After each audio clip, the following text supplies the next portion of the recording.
we tend to assume that the whole universe, and God himself, are always moving on from a past to a future, just as we are. But many learned men don't agree with that. I think it was the theologians who first started the idea that some things are not in time at all.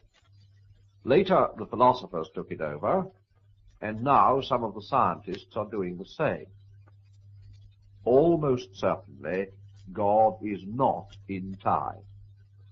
His life doesn't consist of moments following one another.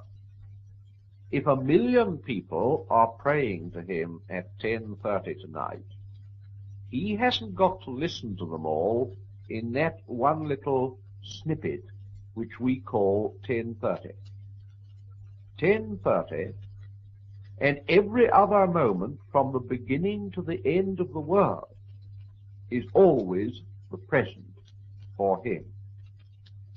If you like to put it that way, he has infinity in which to listen to the split second of prayer put up by a pilot as his plane crashes in flames. That's difficult, I know. Can I try to give something not the same, but a bit like it?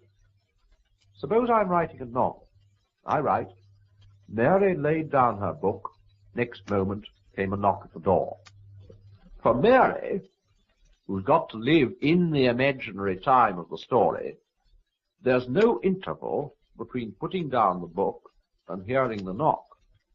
But I, her creator, between writing the first part of that sentence and the second, may have gone out for an hour's walk and spent the whole hour thinking about Mary.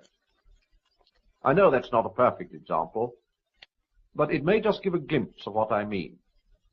The point I want to drive home is that God has infinite attention, infinite leisure to spare for each one of us.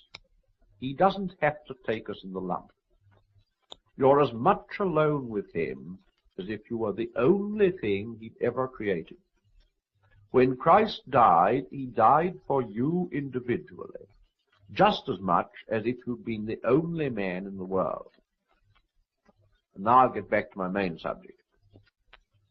I was pointing out last time that the Christian life is simply a process of having your natural self changed into a Christ self, and that this process goes on very far inside. One's most private wishes, one's